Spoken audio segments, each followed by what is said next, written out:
Série Generais de Deus. William Seymour, o catalisador do Pentecoste. Quando ela olhou para mim através do seu elegante lorrião de ouro, disse: Reverendo, eu creio no batismo com o Espírito Santo e com fogo, mas sinceramente não gosto dessa barulheira toda, dessa gritaria.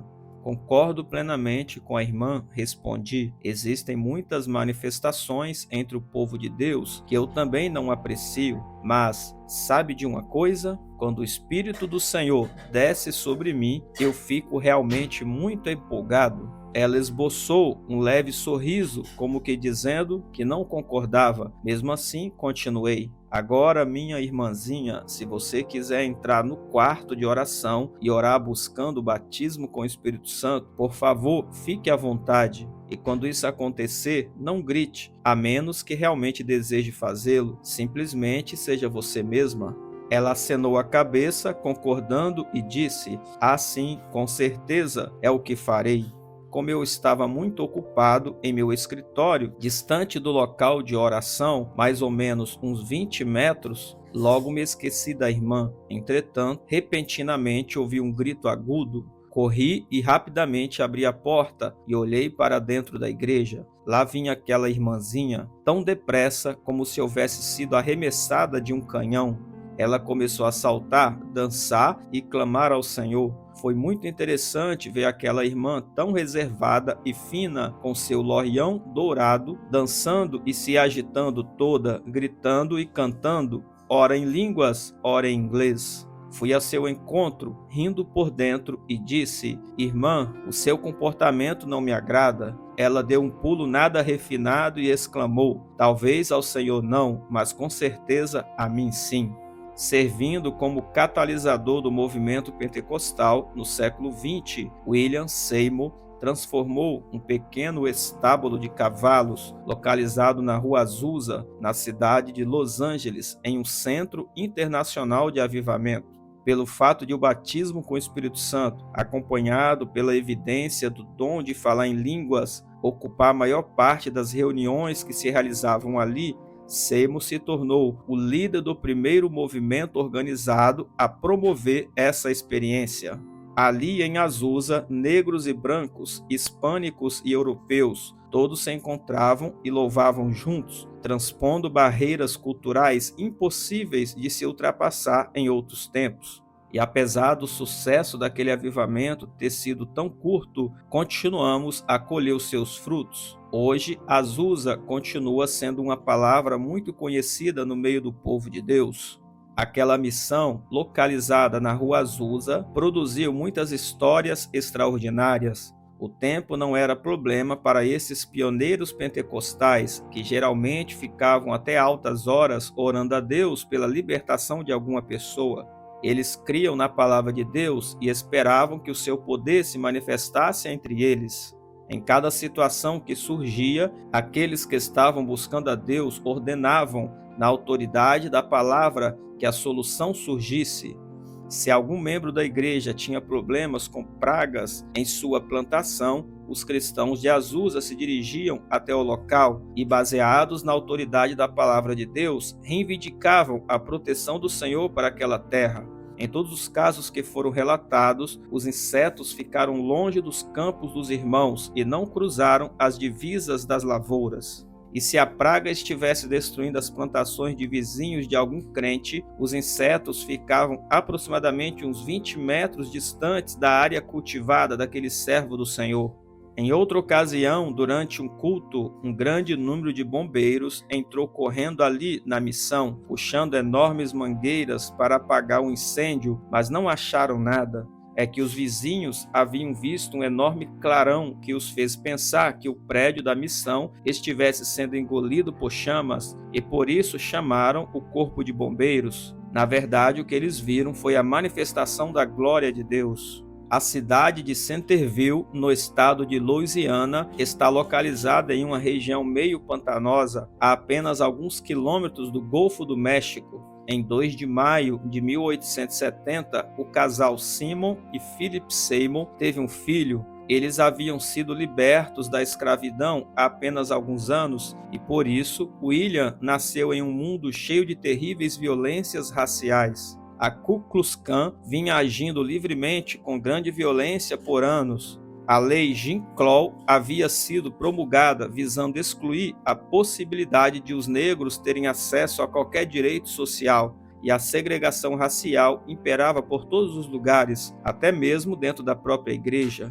Mesmo depois de terem sido libertos, os pais de Seymour continuaram trabalhando na lavoura. Por essa razão, quando ele cresceu, seguiu os passos dos pais. E sem deixar-se desanimar pela falta de uma educação básica, ele, como muitos outros, se alfabetizou sozinho, principalmente por intermédio da leitura da Bíblia. Seymour encontrou sua verdadeira identidade em Jesus Cristo e creu que o Senhor era o único que poderia salvar o ser humano. Ele era um jovem sensível e muito espiritual, sedento pelas verdades da Palavra de Deus. As pessoas diziam que ele tinha visões do Senhor e que ainda muito cedo em sua vida ansiava pelo retorno de Cristo. William Seymour sempre teve um grande complexo de inferioridade. Entretanto, quando tinha 25 anos, conseguiu finalmente livrar-se desse sentimento. Então, fazendo o que poucos homens negros de sua época tinham coragem de fazer, deixou sua terra natal ao sul de Louisiana e foi para o norte, para a cidade de Indianápolis, no estado de Indiana. De acordo com o censo americano de 1900, até aquela época, somente 10% dos negros haviam saído do sul. Contudo, Seymour já havia se decidido e partiu. Ele estava determinado a não permitir que nenhum obstáculo o impedisse. Diferente do sul, uma região predominantemente rural, Indianápolis era uma cidade bastante agitada e que oferecia muitas oportunidades. Todavia, muitas empresas e companhias ainda mantinham suas portas fechadas para a população negra. Assim, o único emprego que Seymour conseguiu foi como garçom. Logo depois que chegou ali, Seymour passou a frequentar a Igreja Metodista Episcopal Simpson. Essa igreja, que era um braço da Igreja Metodista do Norte, possuía um apelo evangelístico voltado para todas as classes, o que foi do agrado dele. Mais tarde, o exemplo dessa igreja o ajudou a estruturar as bases da sua fé. Para ele, estava se tornando mais evidente que não havia divisão de classe ou de cor na obra redentora de Jesus Cristo. Entretanto, logo as diferenças raciais começaram a ficar difíceis ali em Indianápolis, e por isso Seymour mudou-se para Cincinnati, no estado de Ohio. Lá continuou a frequentar a igreja metodista, contudo, logo percebeu que a doutrina ali também estava ficando cada dia mais severa. Ele era um ferrenho seguidor de John Wesley, que cria em orações poderosas, santidade, cura divina e que em Jesus não deveria haver discriminação de pessoas.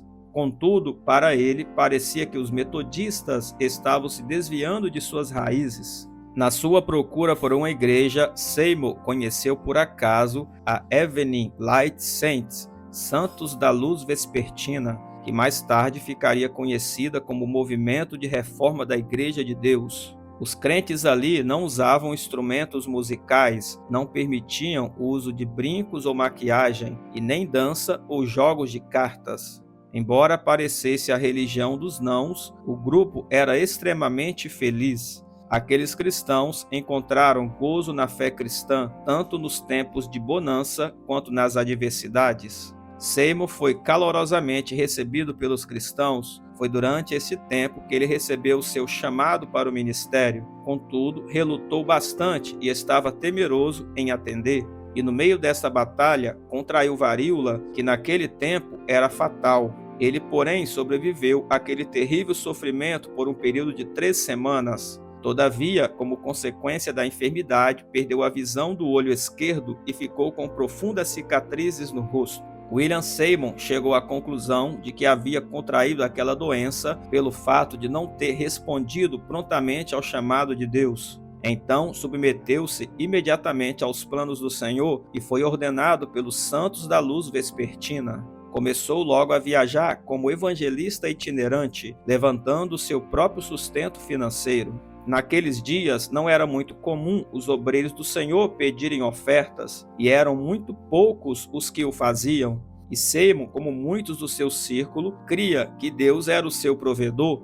Ele confiava que se Deus o havia chamado, então ele supriria todas as suas necessidades. Neste tempo, Seymour deixou Cincinnati e viajou para o Texas, evangelizando por todo o caminho por onde passava. Quando chegou a Houston, sentiu-se em família, decidiu estabelecer a base do seu ministério naquela cidade.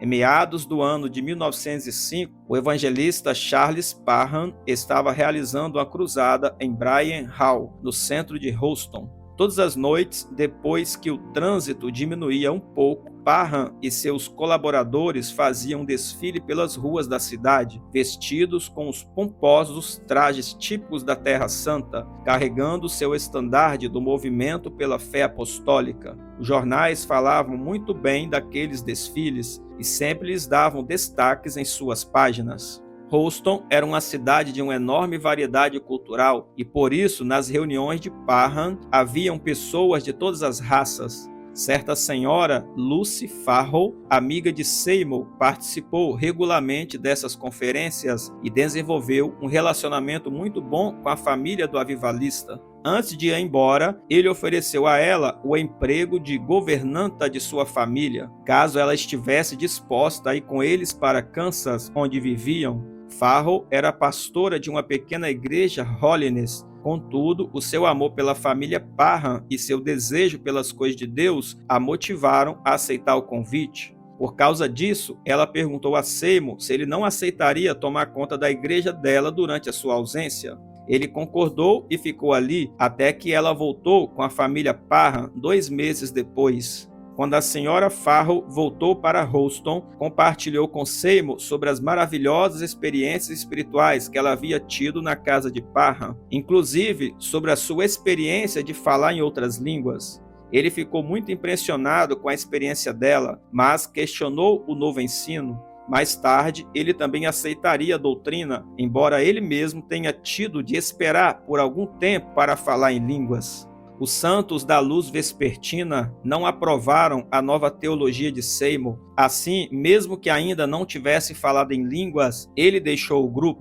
Foi quando Parham anunciou a abertura de uma escola bíblica na cidade de Houston para dezembro daquele ano, e a senhora Farrell insistiu veementemente com Seymour para que se matriculasse. Então, motivado pela insistência dela e pelo seu próprio crescente interesse, Seymour se inscreveu. A escola de Parham, em Houston, foi montada nos mesmos padrões da outra que já existia na cidade de Topeka, Kansas. Era do tipo onde escola e residência funcionavam no mesmo prédio e onde alunos e professores passavam dias e noites reunidos em oração e estudo da palavra de uma maneira muito informal. Os alunos não pagavam mensalidade, mas tinham de confiar em Deus para suprir as suas necessidades pessoais. Por causa dos costumes racistas da época, até hoje existem dúvidas se Seymour teve permissão para permanecer na escola durante a noite também. Contudo, sua sede de Deus moveu o coração de Parham,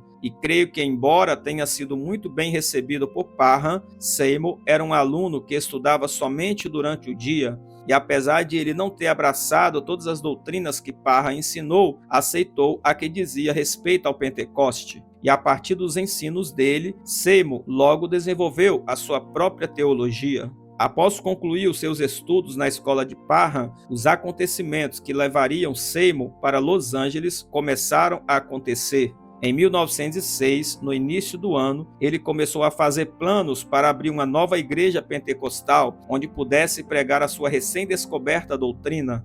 Então, inesperadamente, recebeu uma carta de uma jovem chamada Nellie Terry. Quando Seymour estava substituindo a pastora Lucy Farrell em sua igreja na cidade de Houston, Nellie Terry estava ali em visita a seus parentes e durante esse tempo frequentou aquela igreja. De volta à Califórnia, a jovem não se esqueceu da liderança gentil e segura de Seymour. Por essa razão, em sua carta, ela pedia a ele que viesse para Los Angeles e aceitasse ser pastor de uma igreja que tinha se separado da igreja do Nazareno. Crendo que aquela carta estava revelando a vontade de Deus para a sua vida, no mês de janeiro, Seymour fez as malas e partiu para a Califórnia. Mais tarde, ele escreveu o seguinte a esse respeito: foi um chamado divino que me trouxe de Houston para Los Angeles. O Senhor colocou no coração de uma de suas servas aqui da cidade para escrever-me dizendo que sentia que Deus me queria aqui,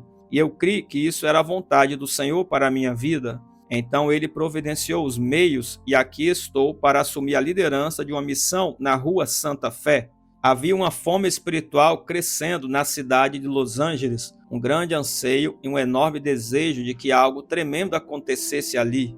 E mesmo antes da chegada de Seymour, já havia evidências de um avivamento espiritual. Na virada do século, os evangelistas haviam espalhado o fogo de Deus por todo o sul da Califórnia, e muitos grupos estavam indo de porta em porta, orando e testemunhando do Senhor. Na realidade, a cidade inteira estava às portas de um grande acontecimento, uma vez que muitos grupos de cristãos estavam buscando a Deus com sinceridade de coração. Em 1906, Los Angeles era como um quadro em miniatura do mundo. Raramente se tinha notícia de alguma discriminação racial, porque cada cultura de chineses e hispanos convivia pacificamente naquela cidade. Um grupo em particular, a Primeira Igreja Batista de Los Angeles, estava esperando a volta do seu pastor, o reverendo Joseph Smalley, que havia empreendido uma viagem de 3 semanas ao país de Gales para ouvir o grande evangelista Evan Roberts. O coração de Smalley estava em chamas pelo Senhor e esperava trazer para a cidade o mesmo avivamento que havia descido sobre aquele pequeno país europeu. Outro jornalista e evangelista, Frank Betterman, que também compartilhava da mesma visão a respeito de avivamento, se uniu à sua igreja em oração em prol desse assunto. Betterman escreveu para Roberts em busca de orientação. Uma das respostas de Evan para ele finalizava assim: peço a Deus que ouça suas orações, fortaleça a sua fé e salve a Califórnia. Bertlemann disse que foi por meio destas cartas que ele recebeu o dom da fé para o avivamento que estava para vir. Ele cria também que as orações feitas no país de Gales tiveram muito a ver com o derramamento do poder de Deus que desceu sobre a Califórnia. Mais tarde, ele disse o seguinte: o avivamento mundial que estamos vivendo hoje foi acalentado no berço do pequeno país de Gales. Em Los Angeles, havia um pequeno grupo de negros que se reuniam para louvar ao Senhor e que tinham fome por mais de Deus. A líder desse grupo, a irmã Julia Hutchinson, tinha uma visão sobre a santificação que não estava de acordo com a doutrina de sua igreja. Consequentemente, o pastor expulsou todas as famílias que estavam envolvidas com os ensinamentos dela. Esse grupo, mais tarde, formou o grupo do qual Seymour se tornaria pastor. A expulsão, entretanto, não desanimou esse grupo. As pessoas rapidamente se reuniram no lado do casal Asbury. Mais tarde, aumentaram tanto que tiveram de alugar um pequeno salão na Rua Santa Fé. Juntamente com esse crescimento, surgiu também o desejo de uma mudança na liderança. Eles achavam que alguém de fora da área de Los Angeles seria mais apropriado, pois seria capaz de impor mais respeito entre eles. Então a senhorita Terry, prima de Asbury, acreditava que só havia um homem para desempenhar aquele trabalho. Depois de orarem sobre isso, todos concordaram em fazer o convite para Seymour, que aceitou prontamente. Quando Seymour chegou a Los Angeles, já havia um clima de avivamento que permeava toda a cidade. Isso contribuiu para comprovar que ele estava na direção certa. Então um grande número de pessoas se reuniu, ávidas por ouvir o primeiro sermão de Seymour, que ministrou poderosamente o evangelho sobre cura divina e o breve retorno de Cristo. Em seguida, ele passou a ministrar baseando sua mensagem em Atos 2:4, sobre o falar em línguas.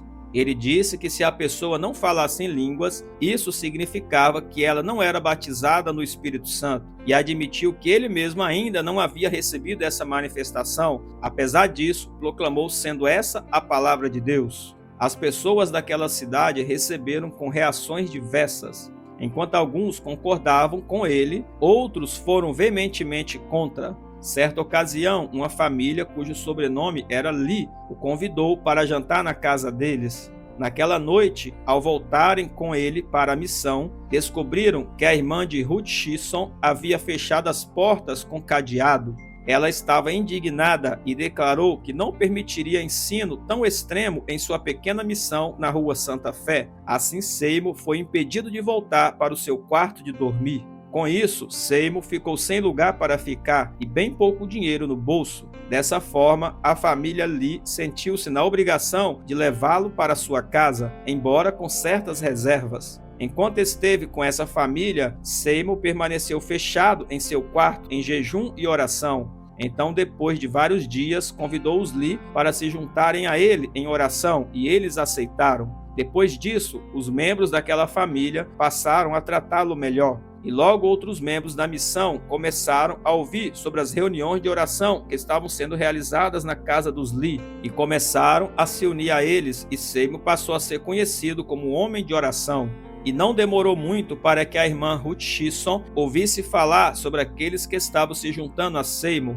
Assim, ela promoveu uma reunião entre ele e os líderes da igreja Holiness para verificar o que é que estava errado. Seymour teve de encarar um público numeroso e difícil, uma espécie de inquisição, mas ele se firmou na palavra, leu novamente Atos 2 e explicou que, a menos que eles tivessem a mesma experiência que os discípulos tiveram no cenáculo, eles não tinham recebido o batismo com o Espírito Santo. Segundo Seymour, o problema deles não era com ele propriamente dito, mas com a palavra de Deus. Um dos ministros que havia se posicionado contra Seymour escreveu mais tarde: "A discussão ficou só do nosso lado. Nunca conheci alguém com tamanho controle sobre si mesmo. Nenhuma acusação ou confusão parecia perturbá-lo. Ele sentou-se atrás daquela mala e ficou sorrindo para nós, até que todos nos sentimos condenados por aquilo que estávamos fazendo." O estilo tranquilo de liderança de Seymour era percebido por todos. Após o interrogatório, os Asbury o convidaram para morar com eles na rua Bonnie Brae Norte para realizar reuniões regulares ali. Seymour aceitou e o pequeno grupo começou a reunir-se ali no final de fevereiro de 1906. Esses encontros consistiam de horas de oração buscando receberem o batismo com o Espírito Santo.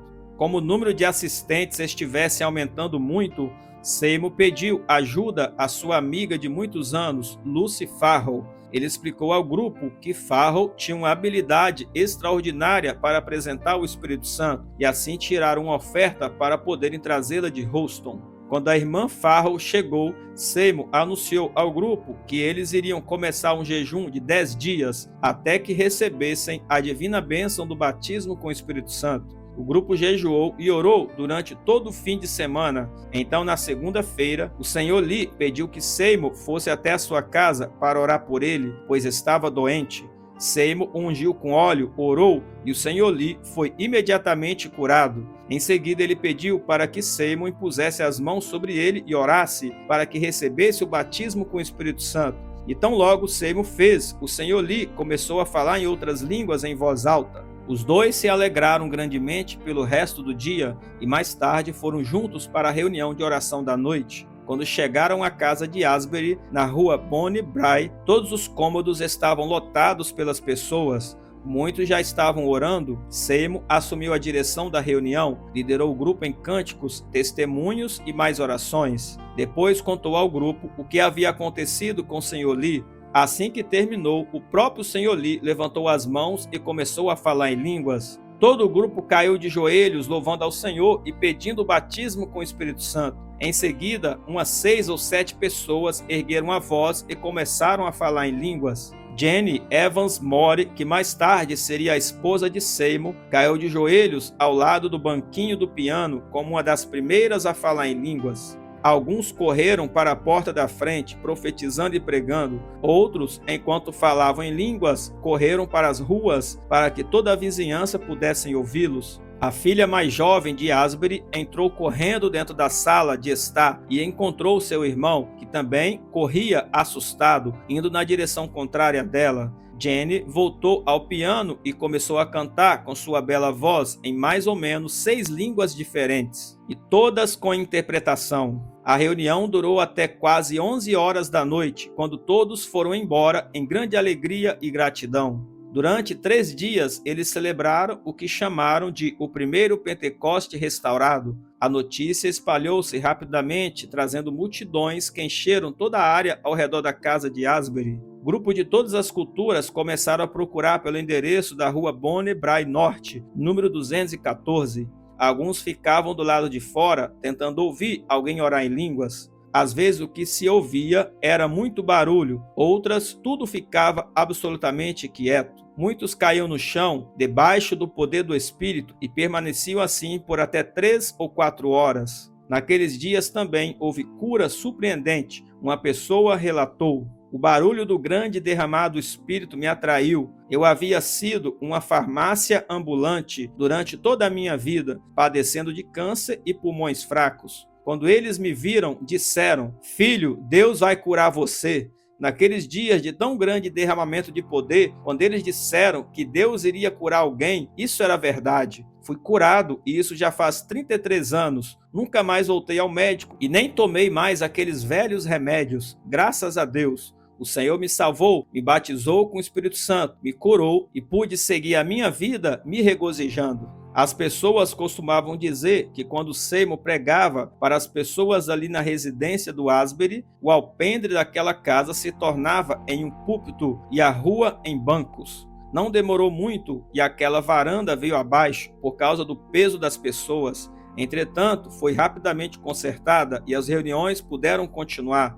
Foi durante a terceira noite daquelas reuniões que Seymour finalmente teve o seu próprio encontro com o Espírito Santo. Já era tarde naquela noite de 12 de abril de 1906 e muitos já tinham ido embora, quando Seymour foi cheio do poder e começou a falar em línguas. Ele estava ajoelhado ao lado de um servo do Senhor que ministrava a ele, ajudando-o a orar por um quebrantamento quando finalmente Seymour recebeu o batismo. O tão esperado dom do Espírito finalmente desceu sobre o homem cuja pregação havia trazido libertação para tantos outros. Todos concordavam que deveriam encontrar outro local de reuniões rapidamente. Afinal de contas, a residência dos Asbury não podia mais acomodar todas aquelas pessoas.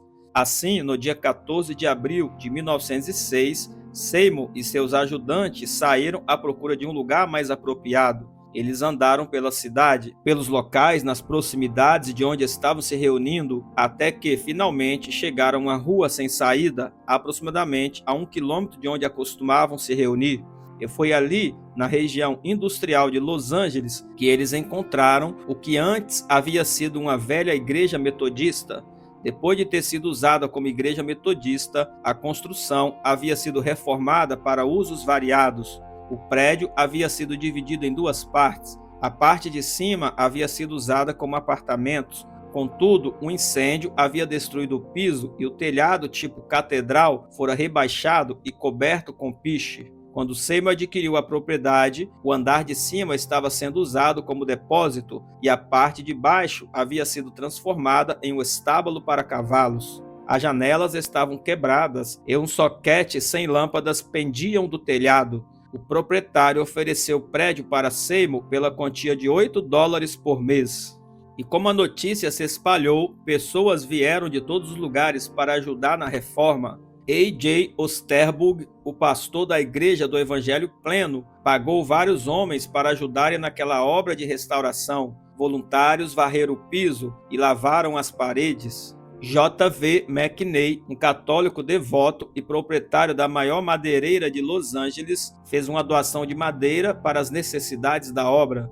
Colocaram serragem no piso e construíram bancos utilizando tábuas e barris.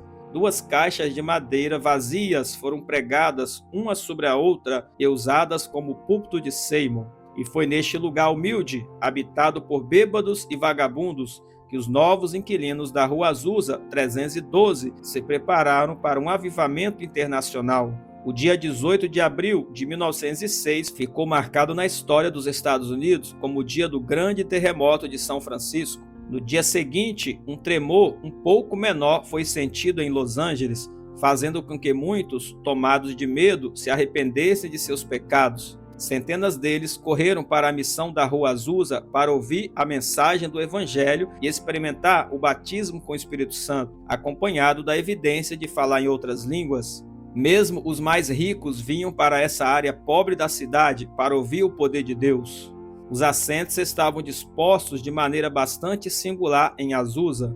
Pelo fato de que não havia plataforma, Seymour sentava-se no mesmo nível que os outros membros da congregação. Os bancos eram dispostos de tal maneira que cada participante ficava de frente um para o outro. As reuniões eram bastante espontâneas e ninguém nunca sabia o que iria acontecer ou quem seria o pregador. Na fase inicial em Azusa, todas as músicas eram cantadas de improviso e sem o uso de qualquer instrumento ou inário. As reuniões geralmente começavam com uma pessoa cantando um hino ou dando um testemunho. E porque não havia nenhuma programação, alguém finalmente se levantava com a unção para trazer a mensagem. O pregador poderia ser de qualquer raça, idade ou sexo, e todos sentiam que Deus era o responsável pelos apelos ao altar, que podiam acontecer em qualquer momento da reunião. Na Rua Azusa, os sermões eram pregados em inglês ou em línguas, com a devida interpretação. Às vezes, os cultos duravam por 1 ou 10 ou 12 horas, ininterruptamente. Alguns duravam dias e noites. Muitos diziam que a congregação nunca se cansava, pois eram fortalecidos pelo Espírito Santo. Não era raro ver alguns dos participantes, depois das reuniões, reunidos em alguma rua nas primeiras horas da manhã, debaixo da luz de algum poste, falando sobre as coisas de Deus. Os cultos eram tão ungidos que, se alguém se levantasse para pregar do seu próprio conhecimento intelectual, os cristãos cheios do Espírito Santo começavam a chorar copiosamente. Isso ficou bem exemplificado com o que aconteceu a uma senhora chamada Mãe Jones. Certo dia, durante o culto, um homem levantou-se para pregar e aparentemente não havia sido guiado pelo Espírito Santo. Enquanto ele estava ali de pé, pregando, ela se dirigiu rapidamente em silêncio para a plataforma, sentou-se aos pés do púlpito e começou a encarar aquele irmão com um olhar frio e desconfiado. Finalmente ela disse: "Será que você não está vendo que não tem a unção para pregar?" Por causa desse incidente, Mãe Jones ganhou rapidamente a reputação de desencorajar qualquer pregador que não estivesse cheio da unção de Deus de assumir o púlpito. As pessoas diziam que tudo o que ela precisava fazer era ficar de pé e o pregador sem unção saía correndo do púlpito. Logo, pessoas de todas as classes sociais começaram a frequentar as reuniões da Rua Azusa. Em seu livro Azusa Street, Frank Bertram escreveu o seguinte: "Muitos eram apenas curiosos e incrédulos, mas outros estavam realmente com fome de Deus. As perseguições de fora nunca prejudicaram o trabalho. O que tínhamos de temer eram as obras do mal que estavam dentro. Mesmo os espiritualistas e hipnotistas vieram investigar e tentar influenciar negativamente. Depois também vieram religiosos invejosos e desonestos, procurando um lugar na obra que estava sendo realizada ali. Entretanto, esse é sempre um perigo em qualquer trabalho novo, pois esse tipo de pessoa não tem espaço em nenhum outro lugar. Esta situação trouxe certo temor sobre muitos, que foi difícil de vencer. Isso impedia o espírito, pois muitos ficaram temerosos de buscar a Deus, temendo serem atacados pelo diabo." Bertram também escreveu: "Muito cedo no trabalho de Azusa, descobrimos que, quando tentávamos segurar a arca, o Senhor parava de agir. Preferimos não chamar muito a atenção das pessoas para as obras do diabo, pois o temor acabaria por vir. A única coisa a fazer era orar, e o Senhor nos deu a vitória. Havia uma presença de Deus conosco, por intermédio da oração, na qual podíamos confiar. Embora os líderes tivessem experiências limitadas, o mais maravilhoso é que o trabalho sobreviveu a todos os ataques dos seus poderosos adversários." Creio que essa declaração de Bertram tenha sido uma das razões principais para que Seymour fosse severamente criticado como líder. Contudo, Deus estava procurando por um vaso disposto e encontrou Seymour. Deus não estava à procura daqueles que se gabavam de suas experiências e status social. Em termos espirituais, porém, a experiência limitada de Seymour pode ter sido a causa de suas dificuldades. Eu acredito que toda liderança deve enfatizar fortemente a verdade, em vez de focalizar no que é falso. Afinal de contas, o engano não pode prevalecer contra a autoridade, a força e a visão de uma liderança santa e piedosa. Estou feliz que aqueles irmãos tenham confiado sempre na oração, pois é ela que traz a solução. Entretanto, Deus também transmite a sua voz por intermédio da liderança, e essa voz, pelo poder do Espírito Santo, saberá separar o que é verdadeiro daquilo que é falso, que vai perecer. Uma liderança forte, orientada por Deus, pode separar o ouro do latão. Apesar de alguns conflitos espirituais, a missão em Azusa começou a operar de dia e de noite. Todo o prédio foi organizado de maneira a ser usado em sua capacidade total. Enfatizava-se muito o poder do sangue de Jesus, o que inspirava o grupo a procurar um modo de vida mais elevado.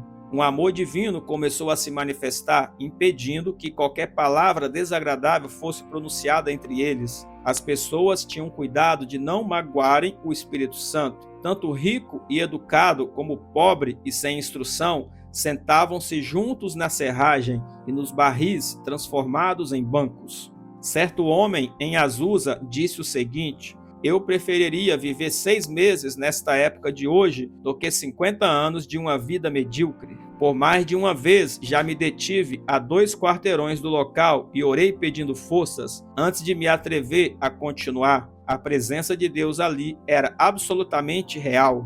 As pessoas costumavam dizer que em Azusa o poder de Deus podia ser sentido mesmo do lado de fora do prédio. Dezenas de pessoas foram vistas prostrando-se ao chão em plena rua antes mesmo de conseguirem chegar à missão. Depois muitos se levantavam falando em línguas sem sequer ter recebido qualquer orientação de alguém do lado de dentro. No verão, a frequência já tinha alcançado números surpreendentes, geralmente em torno de milhares. O local havia se tornado ajuntamento internacional. Um relatório dizia que todos os dias dos trens desembarcava um grande número de visitantes que tinham vindo de todas as partes do continente.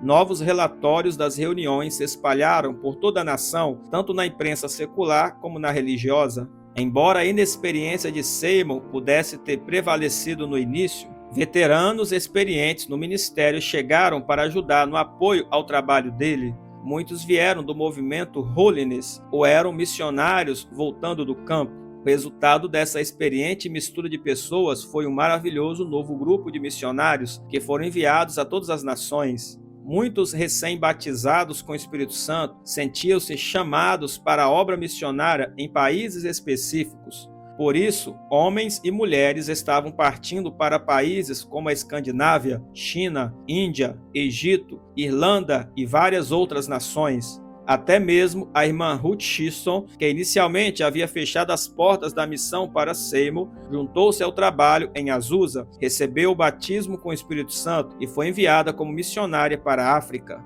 Owen Adams, de Califórnia, viajou de Azusa para o Canadá, onde se encontrou com Robert Simple, primeiro marido de Amy Simple McPherson. Quando Adams encontrou Simple, contou a ele dos acontecimentos milagrosos ocorridos em Azusa e de sua experiência de falar em línguas. Simple ficou muito empolgada e falou sobre isso com sua esposa Amy, antes que seguissem para a China, onde Robert Simple morreria.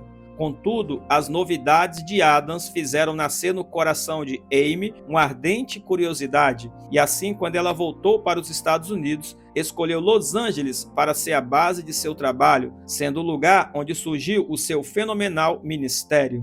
Embora houvesse muita empolgação circulando entre as pessoas de Azusa sobre o batismo com o Espírito Santo, muitos não compreenderam o propósito de se falar em línguas. Uma boa parte deles achava que isso era apenas uma língua divina para ser usada nas nações para onde estavam sendo enviados como missionários. Na época, tinha-se a impressão de que todas as pessoas amavam William Seymour. Durante o mover do Espírito, ele costumava a se prostrar em oração, introduzindo a sua cabeça na caixa de madeira que servia de púlpito e que ficava logo à sua frente. O irmão Seymour nunca falava sobre salário, por isso frequentemente era visto andando entre as multidões com notas de 5 e 10 dólares saindo de dentro dos seus bolsos, que as pessoas haviam enfiado ali sem que ele percebesse. John D. Lake também visitou as reuniões da Rua Azusa. Mais tarde, em seu livro Adventure in God, Aventuras em Deus, ele escreveu o seguinte a respeito de Seymour: ele tinha um vocabulário mais engraçado que eu já vi. Mas quero dizer uma coisa: havia ali doutores, advogados e professores ouvindo as coisas maravilhosas que saíam de seus lábios. Não foi o que ele disse em palavras, mas o que ele disse por meio do seu espírito para o meu coração, que me mostrou que ele tinha mais de Deus em sua vida do que qualquer outro homem que eu já havia conhecido até aquele tempo. Era a presença de Deus nele que atraía as pessoas a ele. Os missionários eram chamados dos países onde estavam trabalhando para virem presenciar o fenômeno espiritual que estava acontecendo em Los Angeles. Muitos vieram e levaram a mensagem pentecostal da Rua Azusa pelo mundo. Contudo, ninguém seria capaz de relatar todos os milagres que ocorreram ali.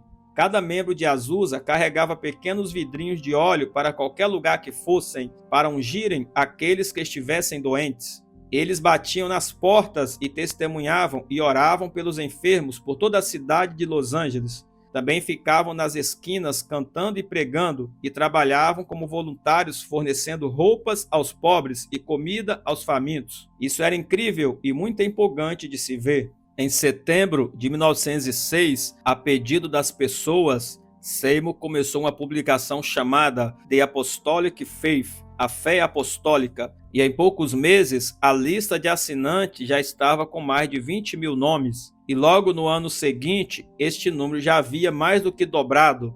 Nessa publicação, Seymour anunciava a sua intenção de restaurar a fé que uma vez foi outorgada, por intermédio das antigas pregações, reuniões em acampamentos, avivamentos, missões, trabalho nas ruas e nas prisões. Em sua primeira publicação, Seymour escreveu: multidões têm chegado, Deus não faz diferença de nacionalidade. Depois de alguns meses mais tarde, ele escreveu: o culto foi uma ocasião de quebrantamento e união. As pessoas quebrantadas se uniam umas às outras, como uma só massa, um mesmo pão, um só corpo em Cristo Jesus. Não há judeu ou gentil, escravo ou livre na missão Azusa.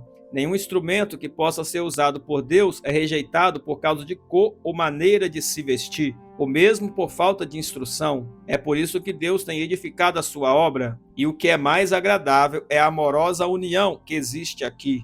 Obviamente, essas palavras foram revolucionárias naquele tempo de tantos conflitos raciais. Já era esperado que as perseguições das pessoas de fora de Azusa fossem ocorrer.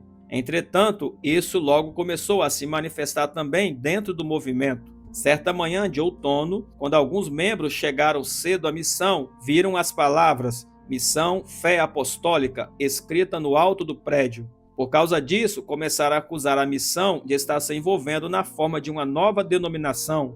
Este era o nome do movimento do primeiro mentor de Seymour, Charles Parham, e por isso a missão Azusa agora estava sendo reconhecida como o novo ramo do ministério desse mentor.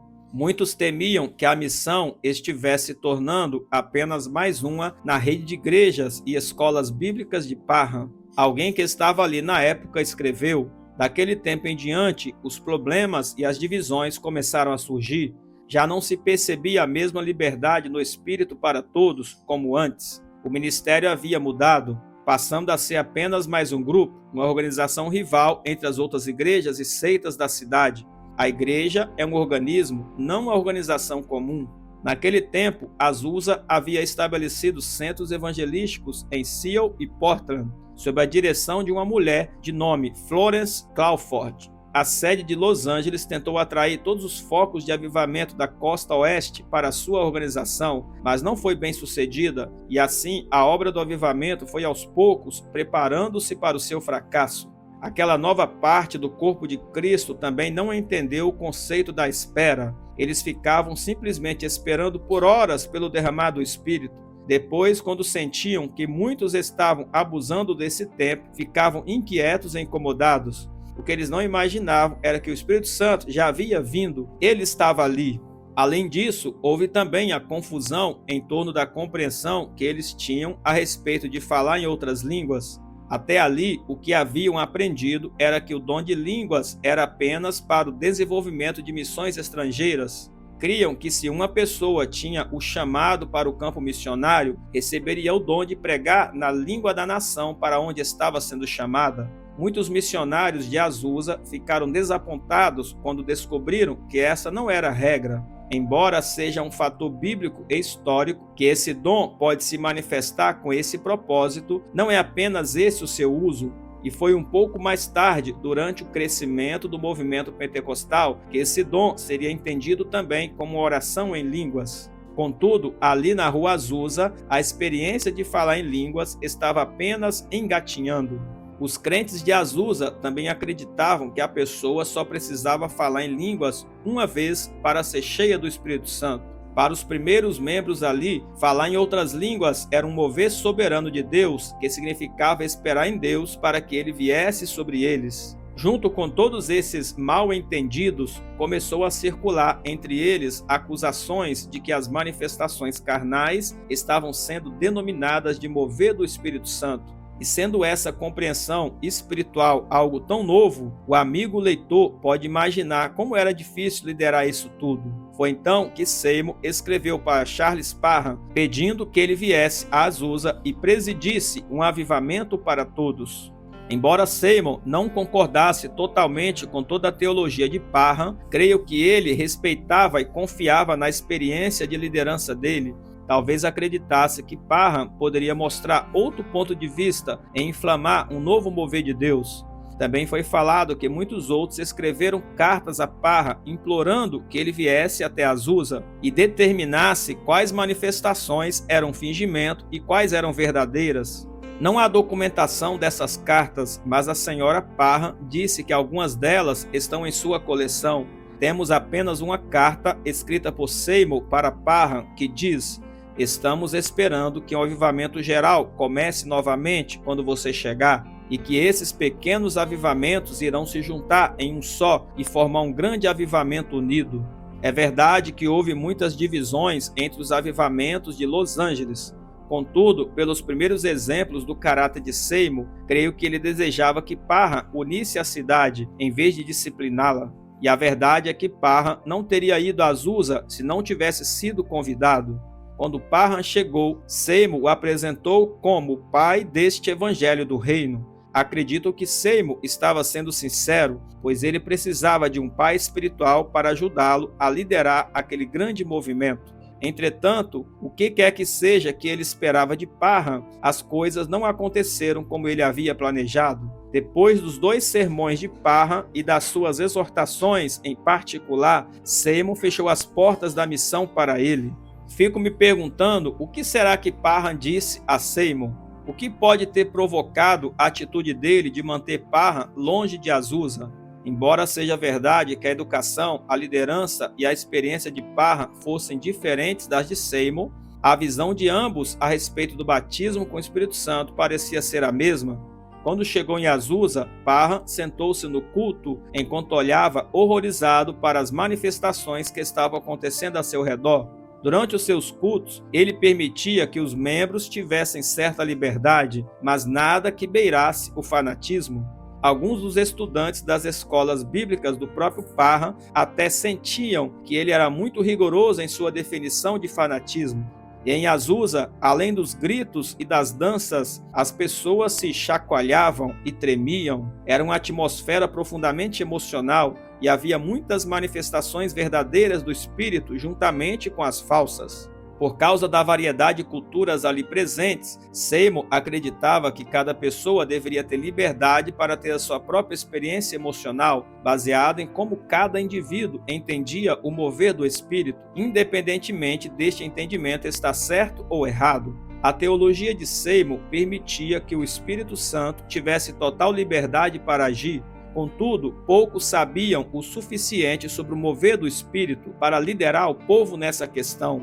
Seymour sentia que se uma cultura era forçada a agir ou se expressar de certa maneira, o Espírito não iria se manifestar entre eles. Creio que ele era muito sensível espiritualmente em seu modo de liderar e seguiu isso com o melhor de suas habilidades. Existe uma linha muito tênue entre ferir o espírito humano e ofender o Espírito Santo. Não existe nenhum registro de Seymour com respeito a manifestações de hipnotismo.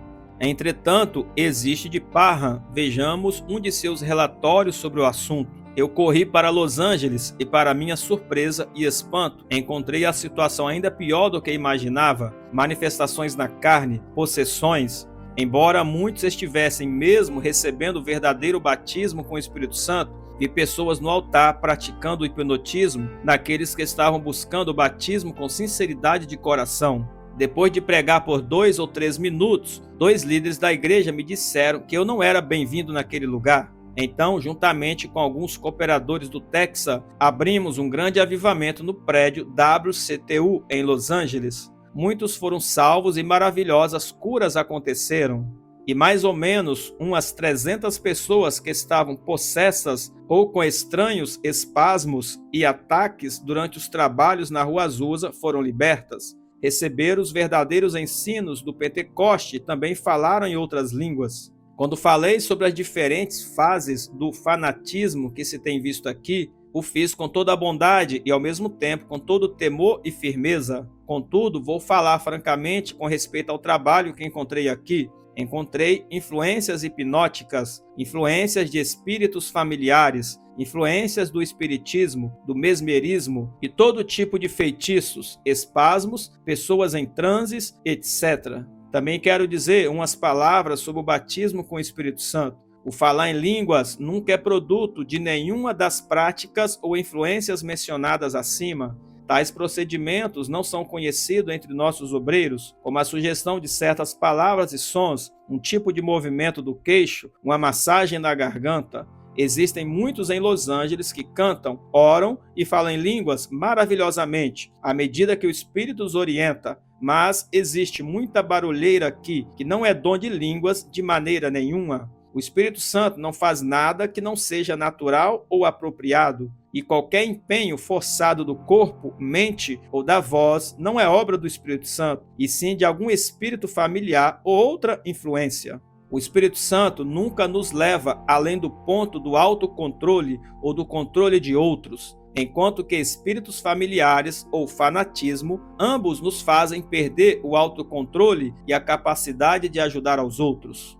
Talvez a percepção de Parham estivesse certa, contudo, os resultados poderiam ter sido diferentes se ele tivesse sido um pouco mais paternal do que ditador. Seymour nunca mudou sua teoria e nem Parham. Durante 2 meses, Seymour não mencionou a rivalidade, e mesmo quando ele finalmente o fez, seus comentários foram discretos, evitando qualquer crítica direta. Ele escreveu: algumas pessoas estão perguntando se o Dr. Charles Parham é o líder deste movimento. Podemos responder que não, ele não é o líder do movimento da Missão Azusa. Pensamos que ele poderia ser o nosso líder e, por essa razão, declaramos isso em nossos jornais e antes mesmo de esperar a confirmação de Deus. Às vezes podemos ser precipitados, especialmente quando somos muito inexperientes no poder do Espírito Santo. Somos apenas como bebês, cheios de amor, e estávamos prontos a aceitar como nosso líder a qualquer um que tivesse o batismo com o Espírito Santo.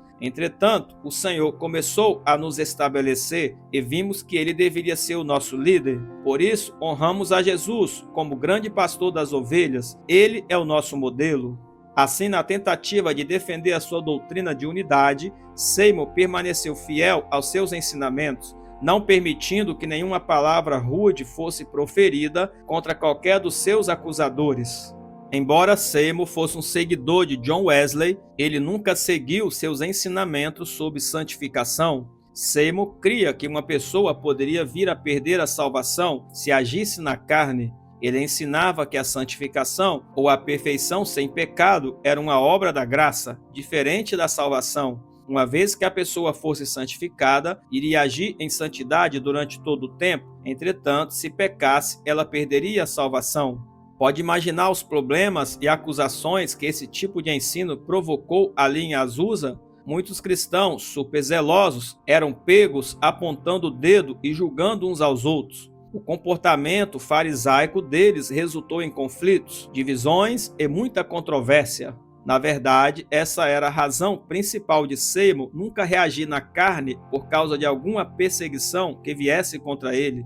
Segundo a sua teologia, ele precisava agir assim para manter a sua salvação. Ele disse o seguinte a esse respeito: Se você ficar irado ou falar palavras nocivas ou caluniar alguém, não me importa em quantas línguas você possa falar, você não tem o batismo com o Espírito Santo, você perdeu a sua salvação. Seymour poderia até fechar as portas para algum pregador que fizesse oposição a ele, mas jamais falaria uma única palavra contra tal pessoa. Apesar das muitas acusações, erros e perseguições, Seymour permaneceu fiel na sua busca por avivamento. Parecia que ele confiava e acreditava sempre no melhor de cada pessoa. E como uma demonstração de sua natureza gentil e quase ingênua, mais tarde ele escreveu: "Você não pode ganhar as pessoas pregando contra suas igrejas ou pastores. Se você pregar contra igrejas, vai descobrir que o doce Espírito de Cristo vai desaparecer e um severo espírito de julgamento virá para ocupar o lugar dele. As igrejas não devem ser culpadas pelas divisões. As pessoas estão buscando a luz. Elas fundam denominações porque não conhecem uma maneira melhor. Quando as pessoas fogem do amor do Senhor, começam a pregar sobre roupas, comidas, doutrinas de homens e contra as igrejas. Todas essas denominações são nossas irmãs, por isso, vamos buscar a paz e não a confusão. No momento que acharmos que somos os donos da verdade, estaremos prestes a cair."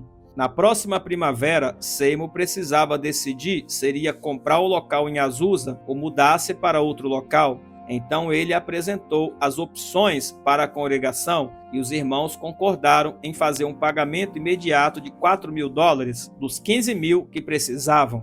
E dentro de um ano, bem antes do prazo final que eles tinham, o restante foi pago. Neste tempo, notícias de milagres e abertura de novas missões chegavam a Los Angeles, vindas de todas as partes do mundo. Encorajado, Seymour comentou: "Estamos às portas do maior milagre que o mundo já presenciou."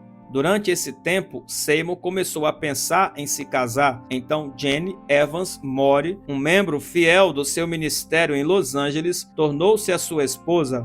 Ela era uma moça conhecida por sua beleza, por seus talentos musicais e pela sensibilidade espiritual que possuía. Era uma pessoa muito gentil e sempre se manteve fiel ao lado de Seymour. Foi ela quem sentiu de Deus que eles dois deveriam se casar e Seymour concordou. Assim, o casamento foi realizado em 13 de maio de 1908. Depois do casamento, William e Jenny se mudaram para um modesto apartamento que ficava no piso superior da missão Azusa. Entretanto, a notícia do seu casamento irritou um pequeno, mas influente grupo na missão. Uma das pessoas que mais se colocou contra foi Clara Lum, a secretária da missão e responsável pela publicação do jornal. Depois que ela ficou sabendo do casamento de Seymour, decidiu repentinamente que era hora de deixar a missão. Alguns membros de Azusa tinham umas ideias muito estranhas sobre casamento. O grupo de Lum acreditava que o casamento nos últimos dias era uma desonra, uma vez que Jesus já estava voltando.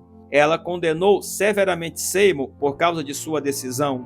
Pode ser que Clara Lum estivesse secretamente apaixonada por Seymour e tenha decidido ir embora por causa do seu ciúme. Qualquer que seja a razão, o fato é que ela se mudou para Portland, no estado de Oregon, para se juntar à missão liderada por uma antiga membro associada de Azusa, Florence Crawford. E quando ela foi embora, levou consigo as listas de assinantes do jornal de Seymour, tanto a nacional como a internacional. Essa atitude inconcebível acabou com o alcance mundial da publicação de Seymour. Toda a sua lista de assinantes nacionais e internacionais, de mais de 50.000 nomes, fora roubada.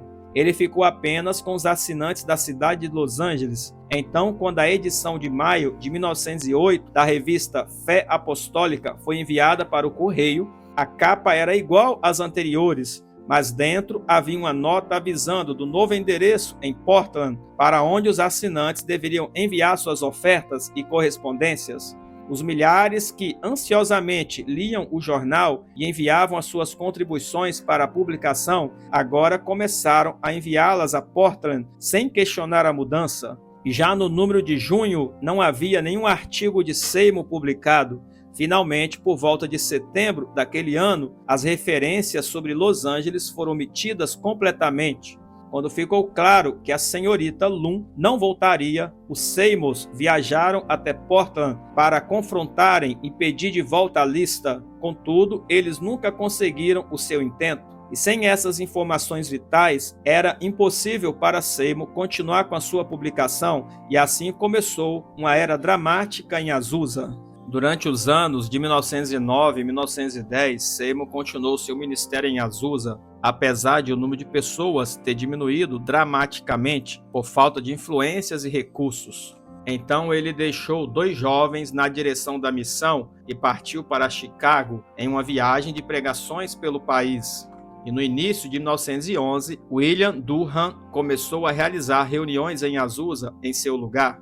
A pregação dramática de Durham trouxe centenas de pessoas novamente para a missão.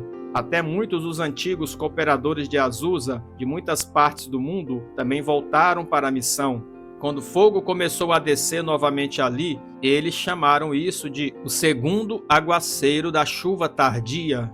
Em um dos cultos, mais de 50 pessoas tiveram de voltar para suas casas, pois não havia lugar. Por isso, nos intervalos dos cultos, as pessoas não saíam com medo de perder os seus assentos. O último conflito em Azusa aconteceu entre Seymour e Durham. Os dois divergiam grandemente em sua teologia. Durham pregava em alto e bom som, de modo inflexível, que a pessoa não poderia perder a sua salvação, mesmo se cometesse pecados. A salvação era pela fé, expressada em obras, mas não apenas pelas obras. Ele pregava que o movimento pentecostal precisava desesperadamente de um equilíbrio entre a lei e a graça, porque a doutrina das obras havia provocado muitas divisões. Seus ensinos caíram como uma chuva fresca em um dia quente sobre aqueles que o ouviram. Isso fez com que as pessoas voltassem literalmente aos montes. Alarmados pelo grande número de seguidores de Durham e pelas diferenças em sua doutrina, os líderes de Azusa acharam melhor entrar em contato com Seymour. Por isso, ele voltou imediatamente a Los Angeles para reunir-se com Durham. Entretanto, Seymour e Durham não conseguiram chegar a um acordo sobre as suas doutrinas. Assim, no mês de maio, Seymour fez novamente o uso do cadeado e fechou as portas da missão para Durham. Sem se deixar abalar pela atitude de Seymour, Durham e seus auxiliares adquiriram um grande prédio de 2 andares que tinham capacidade de acomodar mais de 1.000 pessoas sentadas. O andar de cima era usado como um local reservado para oração e ficava aberto dia e noite. As multidões de Azusa seguiram Durham e milhares foram salvos, batizados e curados, enquanto a velha missão Azusa se transformou em um local virtualmente deserto. Entretanto, a velha missão Azusa permaneceu aberta para qualquer um que desejasse entrar. Seymour continuou sendo líder e manteve a sua doutrina, mesmo não havendo ninguém interessado em participar. Ele mudou as reuniões para apenas uma vez por semana, aos domingos, aos quais duravam o dia inteiro. Por várias vezes, ele tentou aumentar o número de reuniões, mas não havia interesse por parte do público. E no final, havia uma assistência de apenas 20 pessoas, que eram basicamente do grupo original de Azusa. Ocasionalmente, apareciam visitantes que haviam participado da missão nos seus tempos de glória, e naturalmente Seymour ficava feliz em lhes dar as boas-vindas. Contudo, a cada dia ele passava mais e mais tempo na leitura e na meditação. Em 1921, William Seymour fez a sua última campanha pela América. Quando ele regressou a Los Angeles em 1922, as pessoas começaram a notar que ele parecia muito cansado. Ele assistia a muitas convenções ministeriais, mas nunca recebia qualquer reconhecimento por parte dos líderes dessas convenções. Finalmente, em 28 de setembro de 1922, enquanto estava na missão, Seymour sentiu uma súbita dor no peito. Um dos seus auxiliares correu para chamar um médico que ficava apenas algumas quadras de onde ele se encontrava. Depois de examinar Seymour, o doutor recomendou que ele descansasse. Mais tarde, naquele mesmo dia, às 5 horas da tarde, enquanto ele ditava uma carta, sentiu outra terrível dor no peito. Ele lutou com grande dificuldade para conseguir respirar, mas acabou falecendo. Partiu para estar com o Senhor com a idade de 52 anos. A causa oficial de sua morte foi declarada como parada cardíaca. O avivalista foi enterrado em um simples caixão de sequoia no cemitério Evergreen, em Los Angeles. Ele foi colocado para descansar entre as sepulturas de muitos outros de várias nações e continentes. Em seu epitáfio escreveram as simples palavras: Nosso pastor. Infelizmente, apenas 200 pessoas compareceram ao funeral de William Seymour, mas elas deram muitos testemunhos das grandes obras de Deus realizadas por intermédio desse grande general que lutou na linha de frente do ministério. Depois da morte de Seymour, por alguns anos sua esposa exerceu a função de pastora da missão da Rua Azusa. Tudo continuou bastante tranquilo durante 8 anos. Depois, em 1931, mais problemas surgiram por intermédio de uma série de batalhas judiciais travadas por alguém que desejava assumir a liderança da missão. As autoridades da cidade se indispuseram com o grupo e disseram que a estrutura da propriedade estava condenada. Mais tarde, neste mesmo ano, o prédio foi demolido. Antes disso, porém, ela havia sido oferecida a uma denominação pentecostal que respondeu: Não estamos interessados em ruínas. Hoje só existe uma placa na rua onde ficava a propriedade. Aquele local é apenas um lote vago. 5 anos mais tarde, Janice Seymour foi admitida em um hospital da região que tratava de doentes terminais. Ela faleceu no dia 2 de julho de 1936, vítima de parada cardíaca, e foi se unir ao seu marido no céu. Embora o legado deixado por William Seymour pareça um tanto desanimador, seu trabalho entre os anos de 1906 e 1909 resultou no surgimento e vertiginoso crescimento do movimento pentecostal em todo o mundo. Hoje, muitas denominações atribuem a sua fundação aos participantes de Azusa. Muitos dos primeiros líderes da Igreja Assembleia de Deus vieram do ministério em Azusa. Demo Shakarian, o fundador da Associação dos Homens de Negócio do Evangelho Pleno, disse que o seu avô havia sido membro daquele ministério. Os esforços evangelísticos da família Valdez, da família Gar, do Dr. Charles Price e outros incontáveis também são ligados àquele avivamento. Provavelmente todos do movimento pentecostal de hoje podem atribuir suas raízes de algum modo ao trabalho de Azusa. Independentemente de toda a controvérsia e doutrinas peculiares de Azusa, sempre que esse nome é mencionado, mais do que depressa se pensa no poder do Espírito Santo que foi derramado ali.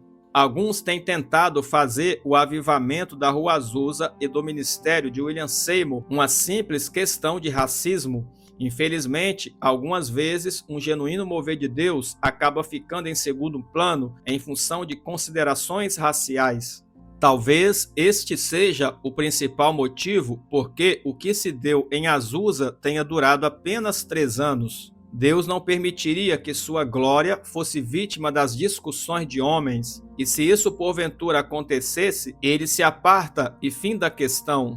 Alguns dos que parecem se deixar influenciar por questões raciais ficam chateados com o fato de Seymour ser chamado de o catalisador do Pentecoste, em vez de pai desse movimento. Segundo o dicionário Webster, o catalisador é algo que apressa um processo ou um acontecimento e aumenta o grau de velocidade a que se processa uma reação. E foi exatamente isso que Seymour fez. O ministério pentecostal de William Seymour aumentou a consistência das pessoas a esse respeito, a tal ponto que não apenas causou uma reviravolta na maior cidade dos Estados Unidos da época, como também se espalhou por todo o mundo a um ritmo inacreditável. Parece que cada continente foi de alguma forma tocado pelo avivamento de Azusa. Conforme já mencionamos, questões raciais foram apenas uma pequena parte das muitas interferências ocorridas em Azusa. Creio que cometemos um grande erro quando olhamos para esse avivamento como se fosse uma questão primordialmente de negros e brancos. Nenhuma raça em particular pode reclamar a patente do mover de Deus. O Senhor nunca agiu segundo a cor do homem, ele opera através do coração humano. À medida que vamos conhecendo os grandes generais do nosso passado e nos dispomos a aprender com o sucesso deles, não permita que você seja contado entre os que fracassaram. Recuse-se a ouvir as vozes de ontem e de hoje que veem apenas as aparências. Em vez disso, siga o exemplo daqueles que foram impulsionados pelo Espírito de Deus. Prossigamos em direção à maturidade e lutemos pelo prêmio, que é muito melhor do que a glória pessoal. Só a eternidade revelará totalmente os frutos do ministério de William Seymour. Contudo, uma coisa é certa: ele foi como uma banana de dinamite, pronta para ser usada por Deus para provocar a explosão do avivamento pentecostal por todo o mundo, e foi exatamente isso o que ele fez.